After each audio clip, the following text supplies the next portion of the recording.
নমস্কার, আপনারা দেখছেন আভাস নিউজ। আপনাদের সঙ্গে রয়েছি আমি অর্পিতা। শুরু করছি সংবাদ।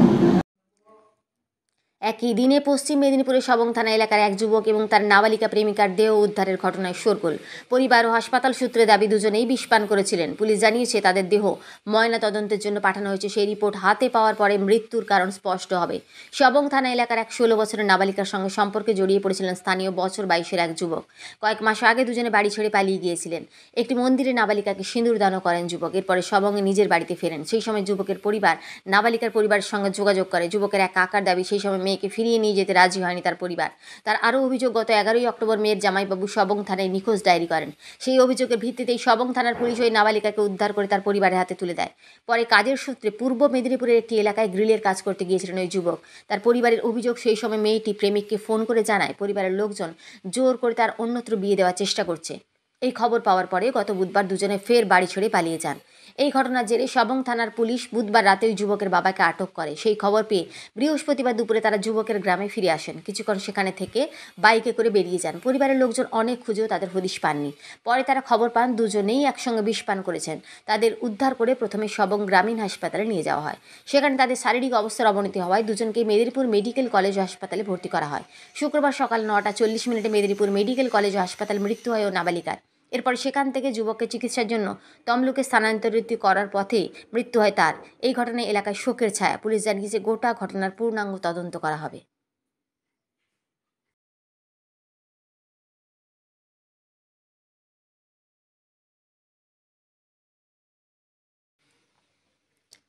জমি কেলেঙ্কারি মামলায় ফের এক ব্যক্তিকে গ্রেপ্তার করল পুলিশ। শুক্রবার রাতে পশ্চিম মেদিনীপুর জেলার নারায়ণগড় এলাকা থেকে সাঁকরাইল থানার পুলিশ গ্রেপ্তার করে ঝাড়গ্রাম ব্লকের ডালকাটি এলাকার বাসিন্দা কার্তিক মাহাতোকে। প্রসঙ্গত, মাসখানেক আগে প্রকাশ্যে আসে জমি হাতিয়ে নেওয়ার চাঞ্চল্যকর ঘটনা। ইতিমধ্যে 7 জনকে গ্রেপ্তার করা হয়েছে এবং তারা বর্তমানে জেল হেফাজতে রয়েছে। এবার এই মামলায় যুক্ত থাকার অভিযোগে ধরা পড়লেন কার্তিক। শনিবার তাকে ঝাড়গ্রাম আদালতে পেশ করে পুলিশ। অভিযোগ, সাঁকরাইল ব্লকের বাঁকড়া এলাকায় ভুয়ো নথি তৈরি করে প্রায় 125টি পরিবারের প্রায় 400 একর জমির দলিল অন্যের নামে করে নেওয়া হয়েছে। এই ঘটনায় জমির প্রকৃত মালিকরা এখনও তাদের ন্যায্য দলিল ফেরত পাননি। ঘটনার গুরুত্ব বুঝে জেলা পুলিশের পক্ষ থেকে বিশেষ তদন্তকারী দল গঠন করা হয়েছে।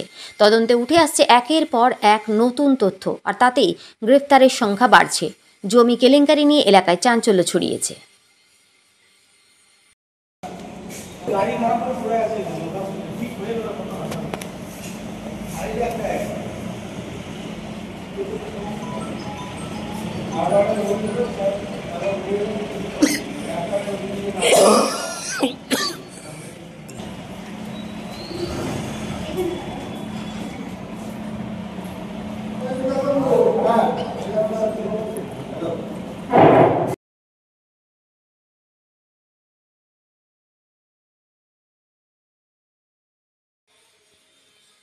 ভিন রাজ্যে কোটি কোটি টাকার প্রতারণা করে গা ঢাকা দিয়েছিলেন পূর্ব মেদিনীপুরের এগরাতে।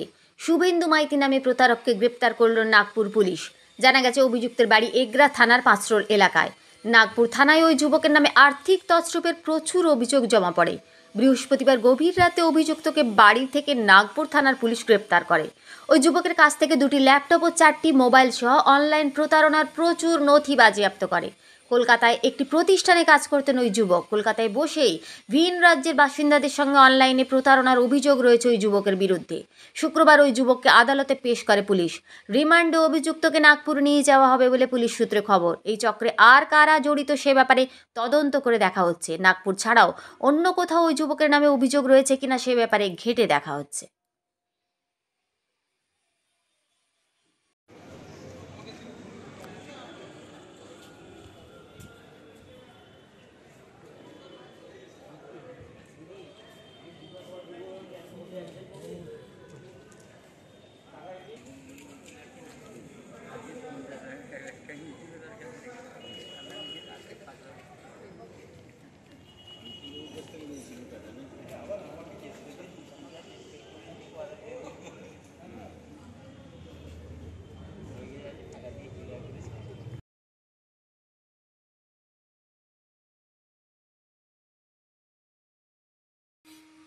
সরকারি প্রকল্পে সহায়তার নাম করে এক মহিলাকে ধর্ষণের অভিযোগ উঠল তমলুকে। ঘটনায় এক যুবককে গ্রেপ্তার করেছে পুলিশ। শুক্রবার ধৃতকে তমলুক আদালতে তোলা হলে বিচারক তাকে 14 দিনের জেল হেফাজতের নির্দেশ দেন। পুলিশ সূত্রে জানা গেছে, ধৃত নওয়াজ শরীফ তমলুক থানার শিমুলিয়া এলাকার বাসিন্দা। অভিযোগ, নির্যাতিতা জানিয়েছেন, বছরখানেক আগে সরকারি প্রকল্পের সুবিধা পেতে তমলুকের বিডিও অফিসে গিয়েছিলেন। সেখানে এই অফিসের বাইরে ওই যুবকের সঙ্গে তার পরিচয় হয়। নিজেকে সৌমেন ঘোষ বলে পরিচয় দিয়ে ওই সরকারি প্রকল্পের সুবিধা পাইয়ে দিতে সাহায্য করার আশ্বাস দেয়। পাশাপাশি অনলাইনে কিছু কাজের প্রতিশ্রুতিও দেয় সে। তারপরে মহিলাকে নতুন ফেসবুক অ্যাকাউন্ট খুলে দেওয়ার নাম করে তার ইমেল আইডি, পাসওয়ার্ড নিয়ে ব্যক্তিগত ভিডিও ও ছবি সংগ্রহ করে। এই নিয়ে যুবক মহিলাকে ব্ল্যাকমেল করতে থাকে বলে অভিযোগ। পরে মহিলাকে পাঁশকুড়ার এক গেস্ট হাউসে নিয়ে গিয়ে ধর্ষণ করে বলে অভিযোগ জানিয়েছে নির্যাতিতা। কাউকে জানালে তার নগ্ন ছবি সোশ্যাল মিডিয়ায় ছড়িয়ে দেওয়ার হুমকি দেয় অভিযুক্ত, এমনই দাবি করেছেন মহিলা। এমনকি বাড়িতে গিয়ে তাকে বিয়ে করার জন্য চাপ দিতে থাকে বলে পুলিশের কাছে অভিযোগ জানিয়েছেন তিনি। মহিলার অভিযোগের প্রেক্ষিতে তমলুক থানার পুলিশ বৃহস্পতিবার রাতে ওই যুবককে গ্রেপ্তার করে।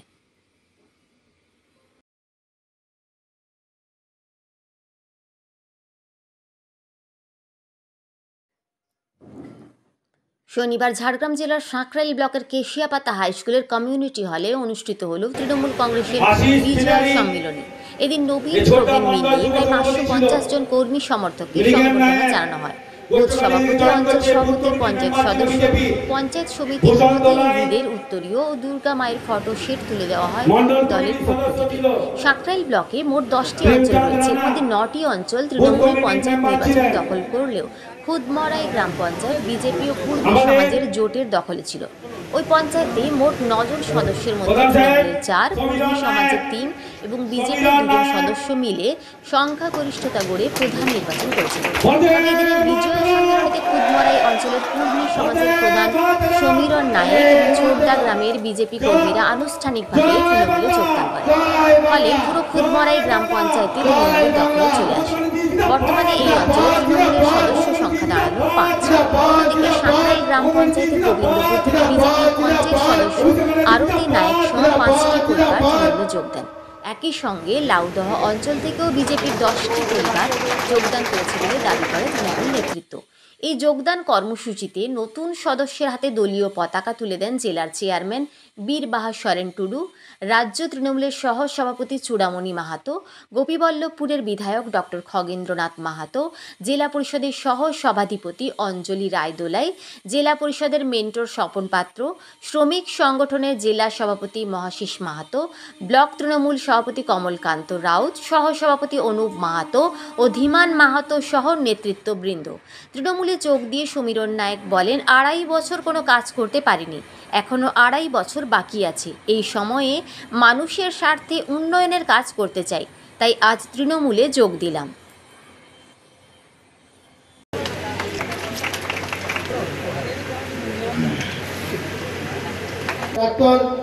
সভাপতি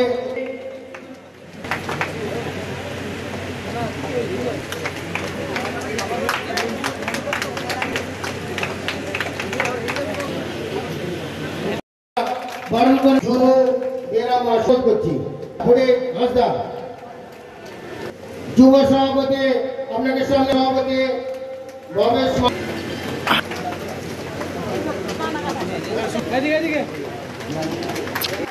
এরপর আমি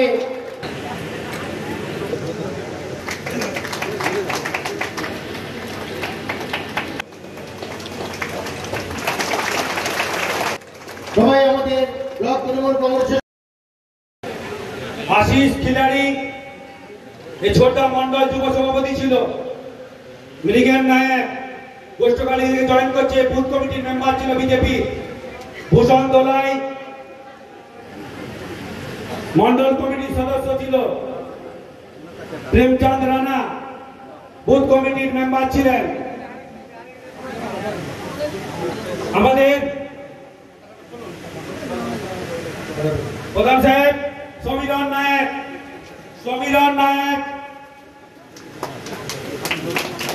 বন্দে মাতরম, বন্দে মাতরম, জয় বাংলা, জয় বাংলা, জয় বাংলা, জয় বাংলা। মমতা ব্যানার্জি জিন্দাবাদ, জিন্দাবাদ, জিন্দাবাদ। মমতা ব্যানার্জি জিন্দাবাদ, জিন্দাবাদ, জিন্দাবাদ। মমতা ব্যানার্জি জিন্দাবাদ, জিন্দাবাদ, জিন্দাবাদ। অভিষেক ব্যানার্জি জিন্দাবাদ, জিন্দাবাদ, জিন্দাবাদ।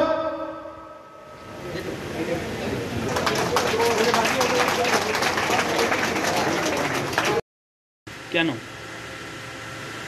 আজকে আমি যোগদান করলাম? যেমন 2.5 বছর আমার প্রধান কাটালাম কর্মী এবং বিজেপি নির্দল এবং বিজেপি সমর্থিত হয়ে। তো 2.5 বছরে প্রথমটা ঠিকমতো কাজ করতে পেরেছিলাম, তারপরে কাজ আমার ধীর গতিতে আটকে যায়, কাজ উন্নয়ন করতে আমি পারিনি। আমাকে এখন আবার 2.5 বছর আছে। এই 2.5 বছরে আমি যে উন্নয়নটা আমি মানুষের সামনে নিয়ে যেতে পারি, তার জন্য আমি ব্লক সভাপতি মহাশয়ের হাত ধরে আমি দিদির উন্নয়ন স্বার্থে আমি টিএমসি যোগদান করলাম। আমার নাম সমীরণ নায়ক। কোন অঞ্চল থেকে আপনি? সংক্রাইল ব্লক মোড়াই দিতি 7 নম্বর অঞ্চল। 7 নম্বর। কোনো কি প্রলোভন ছিল এই যোগদানে? না, কোনো প্রলোভন নেই, শুধু উন্নয়ন স্বার্থে আমি কাজ যাতে আমি এগিয়ে নিয়ে যেতে পারি। আমাকে ব্লক সভাপতি জেলা পরিষদ থেকে কয়েকটা রাস্তা আমি দাবি করেছিলাম, সেই দাবি ওরা মেনেছে এবং 7টা কাজ আমাকে জেলা পরিষদ থেকে দিয়েছে। আপনার সঙ্গে কত পরিবার যোগদান করলো, কতজন মানুষ? আজকে যোগদানে আমি করেছি আমি যোগদান করলাম। এই যোগদানে মিনিমাম 10-15 জন যোগদান করেছি। কী নাম আপনার? আমার নাম সমীরণ নায়ক। সাংগ্রাইল ব্লক তৃণমূল কংগ্রেসের পক্ষ থেকে আজকে আমাদের বিজয় সম্মেলনী, আমাদের মাননীয় মুখ্যমন্ত্রী মমতা ব্যানার্জি এবং আমাদের নেতা অভিষেক ব্যানার্জির যে নির্দেশ ছিল, সেই নির্দেশ অনুযায়ী আজকে আমরা সাংগ্রাইল ব্লক তৃণমূল কংগ্রেসের উদ্যোগে আজকে বিজয় সম্মেলনী করলাম। কীভাবে করলেন এবং কতজন যোগদান করলো? আমাদের প্রতি বছর নেই, এবছরও আমরা যেটা করে থাকি প্রায় 550 জনকে, এবছর 550 জনকে নবীন এবং প্রবীণ সব বুথ সভাপতি থেকে শুরু করে প্রবীণ নেতৃত্ব সবাইকে আমরা সম্বর্ধনা দিয়েছি। 550 জনের ডেলিগেট ছিল এবং নেতৃত্ব তারা আলাদাই ছিল। এবং আজকে যোগদান করেছে আমাদের খুদমরাই অঞ্চলের প্রধান, যিনি সেখানে বিজেপির দ্বারা নির্বাচিত ছিলেন। সেখানে আমাদের 9টা সিট, 9টার ভিতরে আমরা 4টা পেয়েছিলাম, 3টা পেয়েছিল কুর্মী সমাজ এবং 2টা পেয়েছিল বিজেপি। সেখানে আজকে আমাদের 4 জনের সঙ্গে আমাদের সেখানের কর্মী সমাজের প্রধান সমীরণ নায়ক আমাদের সঙ্গে যোগ দিয়েছে এবং সেই অঞ্চলটি আমাদের দখলে আসলো, তৃণমূলের দখলে আসলো। এবং তার জন্য আমি আমাদের নেত্রী মমতা ব্যানার্জি এবং অভিষেক ব্যানার্জিকে কৃতজ্ঞতা জানাই।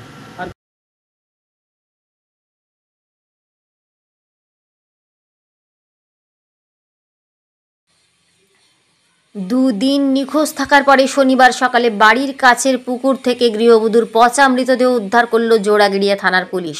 জানা গেছে বেলদা থানার হরিপুর গ্রাম পঞ্চায়েতের জ্যোতিবার গ্রামের বছর 40-এর গৃহবধূ বিজলি বেরা 2 দিন ধরে নিখোঁজ ছিলেন বলে পরিবারের সদস্যদের বক্তব্য। বিজলি বেরার স্বামী প্রদীপ বেরার সঙ্গে প্রায় 20 বছর আগে বিয়ে হয়েছিল। বিয়ের পরে নানা কারণে অকারণে অশান্তি থাকলেও এই ধরনের ঘটনা ঘটেনি বলে তারা দাবি করেন। 2 দিন নিখোঁজ থাকার পরে শনিবার এলাকাবাসী দেখতে পান পচা গন্ধ উঠছে। তারা পুলিশে খবর দিলে পুলিশ এসে মৃতদেহ উদ্ধার করে। মহিলার বাপের বাড়ির অভিযোগ তাদের মেয়েকে খুন করে পানা পুকুরে ফেলে দিয়েছে শ্বশুর বাড়ির লোকেরা। সেই অভিযোগে পুলিশ স্বামী, শ্বশুর ও শাশুড়িকে জিজ্ঞাসাবাদের জন্য আটক করেছে। তবে প্রকৃত কী ঘটনা ঘটেছে তা মৃতদেহ ময়না তদন্তের পরে জানা যাবে।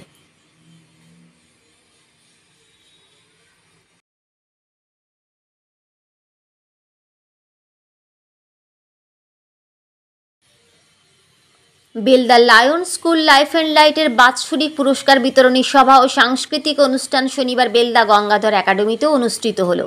এই দিনের অনুষ্ঠানে হাজির ছিলেন এলাকার বিধায়ক সূর্যকান্ত অট্ট, ডিজি লায়ন বামাপদ জানা সহ লায়ন্স ক্লাবের সদস্যরা। বেলদা লায়ন্স ক্লাবের পক্ষে হাজির ছিলেন president lion Chiranjib Das, school chairman Ashok Chanda, school secretary Sudipta Maity, school অধ্যক্ষা স্মৃতি মহাপাত্র প্রমুখ। এই দিন বিদ্যালয়ের ছাত্রছাত্রীরা পুরস্কার গ্রহণের পাশাপাশি নানা সাংস্কৃতিক বিভাগে অংশগ্রহণ করে। আমাদের এই পত্রিকার সুন্দর প্রচ্ছদ সাংস্কৃতিক অনুষ্ঠান এবং বাৎসরিক প্রতিযোগিতা এবং ক্লাব অনেক জায়গায় রয়েছে, কিন্তু বেলদার মতো জায়গায় এত সুন্দর শৃঙ্খলার মধ্যে পরিচালিত হচ্ছেন শুনলাম। 85 লাখ স্যাংশন হয়েছে ফার্স্ট টাইম। সঠিকভাবে ইমপ্লিমেন্ট হলে নিশ্চিতভাবে সেটা হবে, তবে আমার আশা করি সঠিকভাবে ইমপ্লিমেন্ট হবে। ওনারা বললেন বক্তব্য রাখতে গিয়ে যে 5 টাইমস তারা ডোনেট পান আশা করি আগামী দিনেও তারা আরো সুন্দর করে কাজ করলে আগামী দিনে এই সাফল্যের জায়গা পৌঁছাবেন। মঞ্চে সংবাদ এই পর্যন্তই। নমস্কার।